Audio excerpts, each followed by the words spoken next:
and welcome back to Bree Plus More. Welcome back. Thank you for watching. Hello to my new subscribers. I see y'all.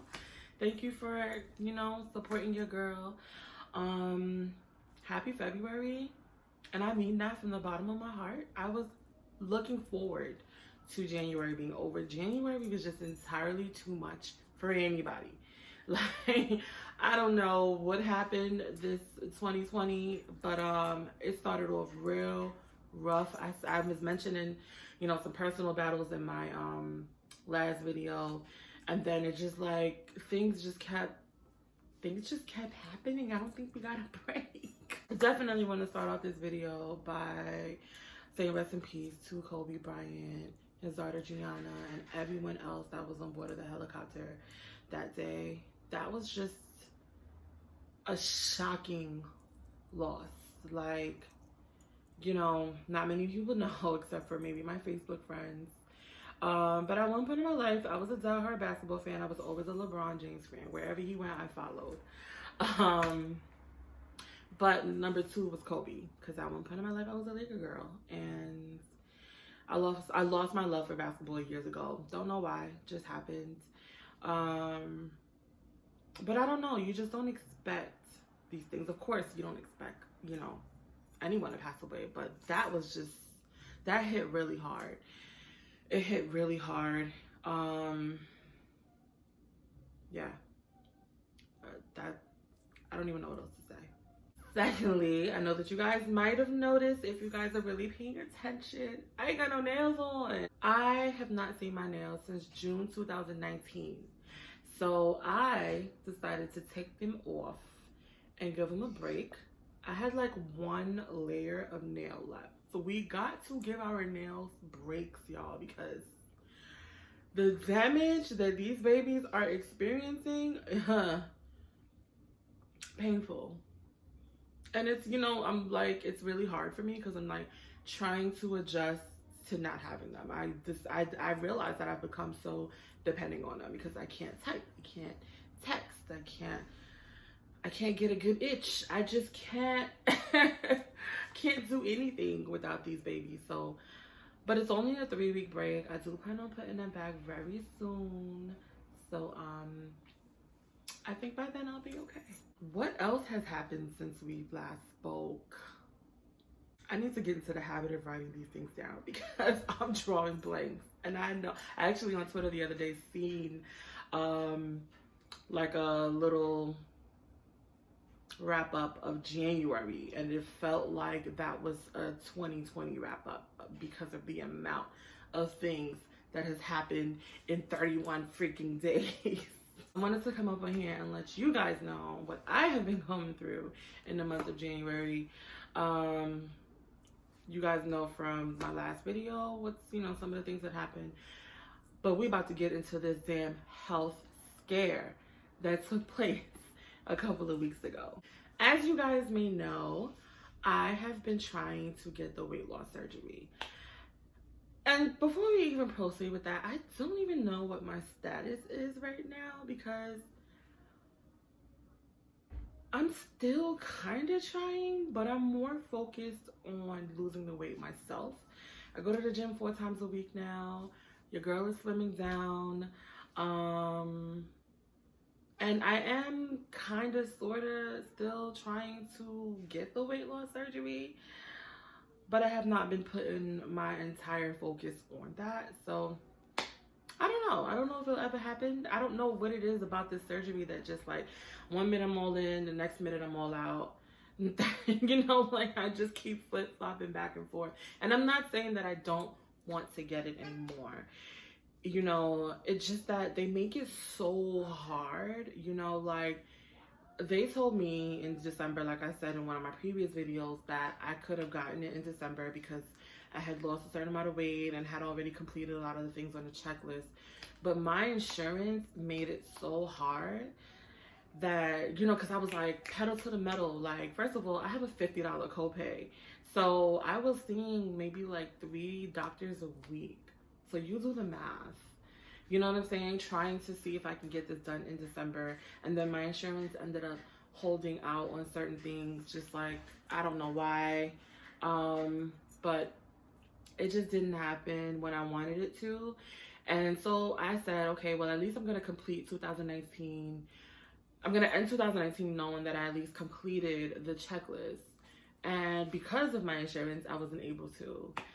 For example, I had to get a cardiology clearance again. I have already gotten a cardiology clearance in 2018 when I was trying to get the weight loss surgery then. But it was outdated, so I had to do it again. I started trying at the end of November. They didn't approve me for a stress test until December 31st. So you see what I'm saying? Like, I was literally just sitting here just waiting for things to happen that was beyond my control, and it just didn't happen when I expected it to. So there goes that. So I finally was able to get up and get the stress test done. I was offered to do the nuclear stress test, and that's when they inject you with something that's made from bombs or something that, I don't know. I don't know. They injected you with something that I personally did not want in my body. I can't remember exactly what it was. It might have been nuclear. That doesn't make sense though, right? Am I bugging? I should have something with me here so I can just Google something real quick, but I don't have any other devices here with me. Anyway, they injected you with something, and then you either run on a treadmill, or for those who can't run, they can see. I don't know. Point is, I didn't go with that one. I knew that I could run. I wanted you to hook me up to whatever it is that you need to do, the EKG, the blood pressure machine, and I'm gonna run. But it, you know, I done it before, passed it, everything was fine. Come December 31st, your girl had the flu, and I like, everything in me says, Sabrina, maybe you should sit this one out, you know. But I was like, I waited a month for this to happen, and I felt like if I didn't come in on the 31st, I was going to be told that I had to wait another few weeks or another month. And I was just like, let me just go and just push through. But I have asthma, and the flu was really, you know, effing with my breathing, and I knew that I was a mess, but I was determined. So I get up that early Tuesday morning, and I go. They hook you up with all the different stuff, take your pressure, and they're like, okay, we want you to run for 15 minutes. You start off walking, and then they start turning up the speed. They want to see how your heart reacts under stress. And I did maybe 10 minutes out of the 15. I just could not catch my breath. You know what I'm saying? Like, I could not do it. Now, this was before I was, you know, active in the gym. Because, you know, I'm in the gym doing 35 minutes on the treadmill, easy. But then it was really tough, so I couldn't complete it. I completed at 80 out of 85. And I remember the doctor saying, you know, it could be accepted by the cardiologist, but, you know, most of the time they want you to run 85%, and I was not able to complete it. So another 2-3 weeks later, I'm finally able to go get the results. So I'm sitting there to take my pressure, sitting in a room, I'm waiting for the doctor. The doctor comes in. Now, let me just, before we even get to the results, right? In order to be at this point of the appointment, not only did you have to complete a stress test, but you had to complete an echo, which is a sonogram of the heart. You also had to be on a heart monitor for 24 hours. So I already did all of those things prior to. So now I'm here to get all of these results. So she starts off with the heart monitor. She's like, yeah, everything's great. Then she talks about the echo. The heart looks good. And then she gets to the stress test, and she's like, yeah, so you failed the stress test, and it's looking like you might actually have a clogged artery, and we're going to send you to go get an angiogram the following Monday. And I'm just like, I'm frozen. I immediately just, like, my heart is beating out of my chest, and I'm just like, what do you mean? Like, what do you mean I might have a clogged artery? That's a big deal, you know what I'm saying? Now, this is someone who, you know, through God's grace, have not had any procedure done thus far. I do not have high blood pressure, high cholesterol, you know what I'm saying? So it just wasn't adding up to me, and I'm just trying to get her to explain, like, what do you mean I might have a clogged artery? And you know, I know that as a plus size person, you know, you're more at risk of these types of things.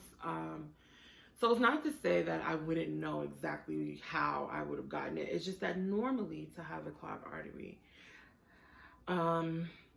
you know, there's usually people who suffers from high cholesterol, because it's the cholesterol that would build in your arteries and, you know, cause a blockage. But I don't have high cholesterol, so I was just like, what do you mean?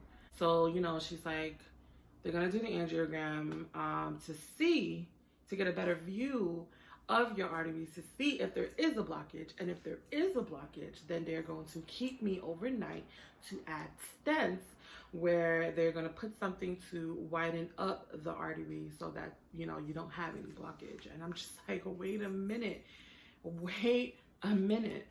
What is this angiogram? Like, what is going on?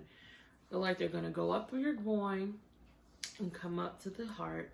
They're going to release a dye that is going to allow them to see everything clearly. You usually can't walk for a couple of days, and then you're gonna come back, you're gonna come see me, and we're gonna talk results. And I'm just like, Lord, what is going on? So, you know, they give me this piece of paper, which I'm going to, it's like a list of instructions of what to do the days leading up to the procedure, which I'm going to insert now.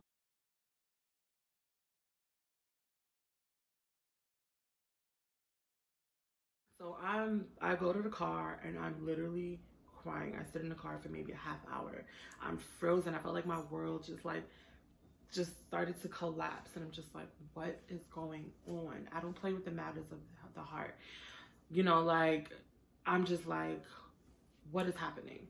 But she did say, you know, because you're 30, you know, you don't have a history of any of the stuff that would normally cause that, which is the high blood pressure, the cholesterol, and you don't have a family history of heart issues, so it doesn't make sense. So even the cardiologist was like, I don't know, this is what they're telling me, because what happened was I did the stress test at another facility, and they sent over the results to my cardiologist, and then we go over it.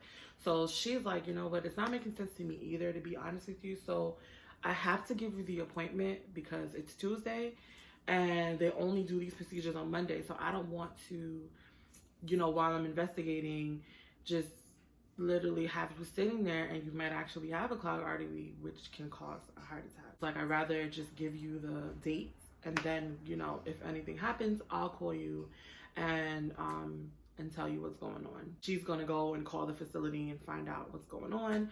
I'm in the car just like going crazy. So I just started calling everybody, going crazy. And I come home and I didn't even eat, and I was just like, I was so scared to eat because I'm like, I don't want to clog it any further. I don't know how these things work. I'm just like, I don't like what's going on. I don't want to eat. I kind of just, mind you, it's Tuesday. I had this procedure scheduled for the following Monday. I'm like, I kind of just want to sit here, not eat, and just drink water until Monday. I knew that wasn't possible, but that's how dramatic I am. I was like very reluctant to call my mom because my mom is so dramatic. And she is just like, normally I get my hypochondriacism from her. I thought she was going to make it worse, but I'm like, I can't hold this out for my mom just in case, you know, this shit is about to get real. So I call my mom, who's normally like, oh my God, no. And she's just like, no, that doesn't make no sense. You need to go get a second opinion. And I'm like, Ma, I've been coming to this cardiologist for years now. I don't think I need it. I think that they're telling the truth. I don't think they made any mistakes. And she's like, no, I'm telling you, my mom is also a nurse. And she's just like, no, it doesn't make sense. I found a lot of comfort in her response. I was just like, okay, I think I'm gonna be okay because my mom doesn't seem worried. You know, your mama always knows. So if she doesn't have a worry bone in her body, then maybe I shouldn't. And yet I still could not stop crying. As I'm on the phone with my mother, at this point it's about 7:45 p.m. And I see this number call me, and I ignore it because I'm like, I don't feel like talking to anybody, and it's not a number that I recognize. So I am going to ignore it until 5 minutes later it calls me again. So I'm like, you know what? Let me answer. Who is it? It's the cardiologist.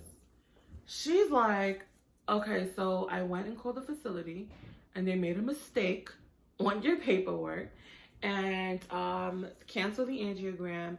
Your heart is actually in perfect condition, and I actually wrote out the clearance, the cardiologist clearance for you to go ahead and do your surgery because your heart is perfect to handle it. So for 2 hours, I thought life was over, and it was a freaking mistake. A mistake.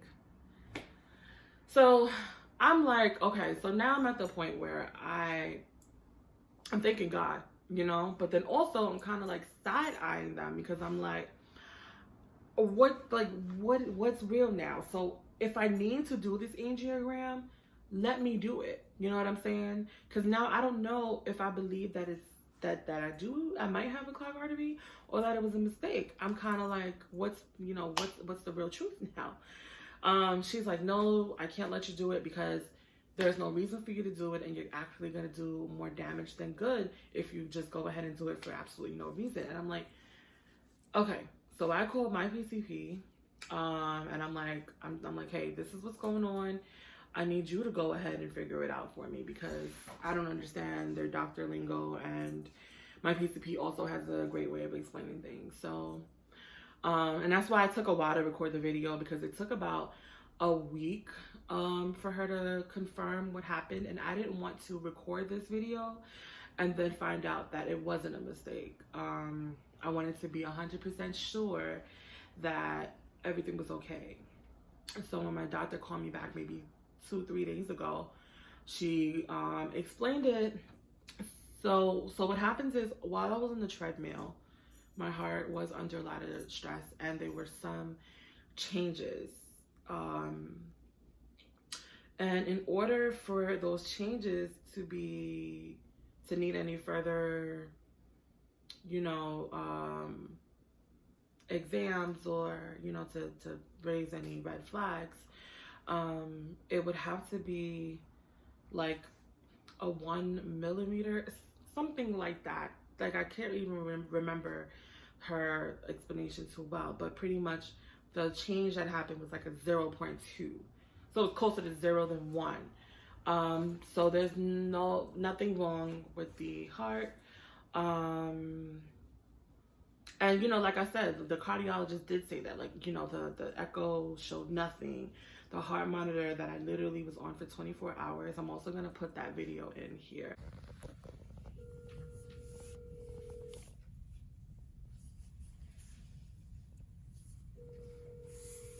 I had to wear this heart monitor for 24 hours, and I could not take a shower, and it was really hard. But they all came back fine, and it was literally just the stress test that was an issue. So it wasn't adding up to them either. So I got the cardiology clearance, but that was heavy. You know what I'm saying? And I know that, people go through worse, but like I said, in my 30 years, I've never, by God's grace, had any procedures done, had no surgeries, never had a major heart issue, or any issues at that. By God's grace, I can't say that enough. And it was just like a shock, because it was just like, what am I doing wrong? I'm losing weight, I'm in the gym, and here's where, like, what the shock is. To me, the biggest shock was that I just had a stress test done in 2018, and everything was fine. So I'm thinking, what could I have done in the past 2 years that could have caused this? Because if anything, I'm eating better than I was. I've lost, a lot of weight since 2018. So I'm just like, what is going on? I'm active now. What's happening? This month actually it makes 5 years since I've had any fast food, since I've had any soda. I still drink juice, but only twice a week on the weekends. And you know, like there's still things that I eat, but I limit it to my cheat days. Cheat day, Saturdays. So I just really didn't understand. My advice to anyone that goes and get an exam done on anything, and your results come back in a way that you don't like, I do suggest that you do get a second opinion, because we don't think about that. You know, we don't look at doctors like humans.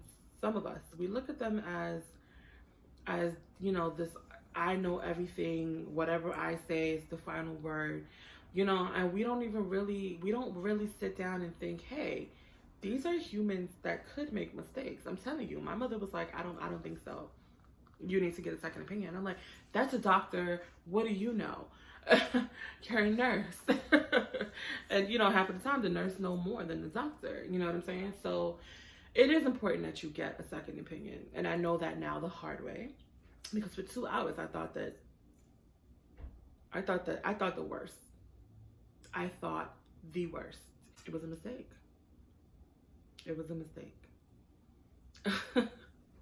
But thank God for that, you know, and it definitely was a wake-up call to get that much more serious with this weight loss stuff. So your girl has been busy. I don't know if you're seeing it. I don't know. I don't know. You know what I mean? But your girl has been busy. I know that a lot of you guys have been hitting me up about the shakes and the workout. So the shakes, actually, I have a video.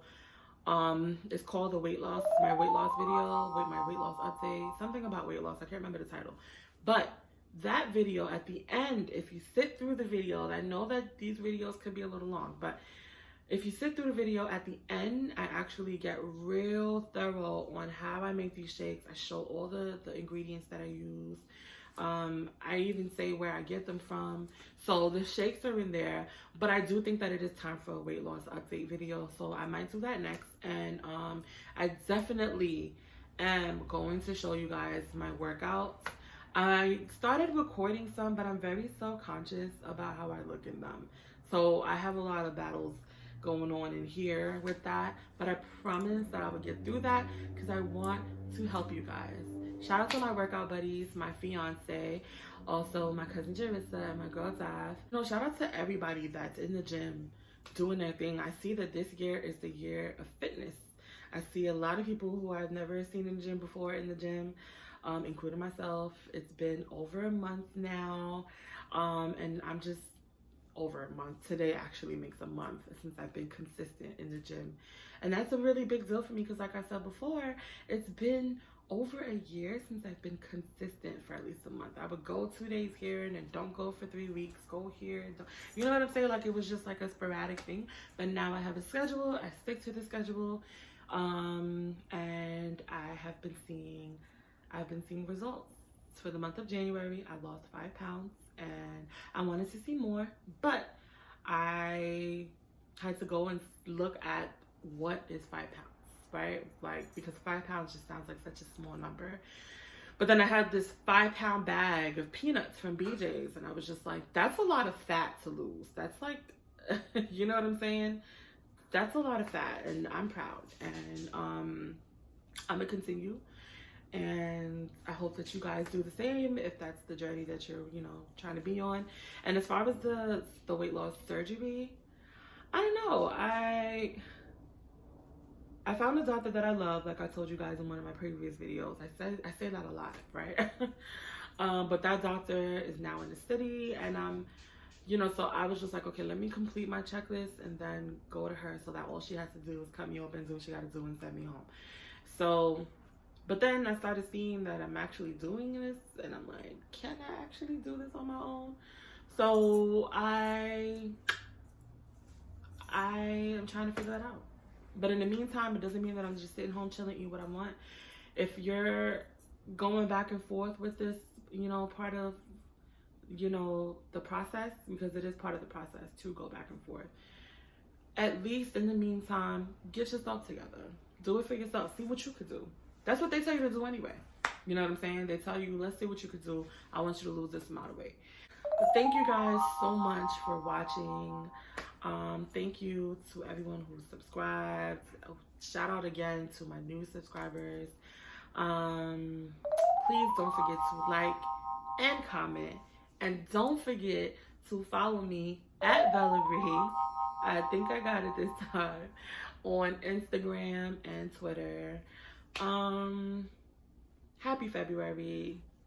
It's a new shot, a new chance for us to do better. I am excited for what this year has to offer.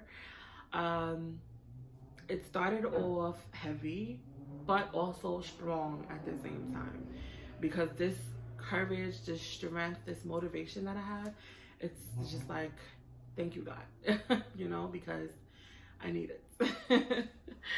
But yo, thank you guys. Don't forget to shout out some ideas that you guys might have for me. I got some really cool videos coming up.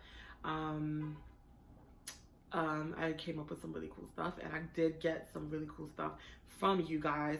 But for those of you guys who might have an idea of what you guys want to see, please don't forget to comment below. And yes, thank you guys for watching.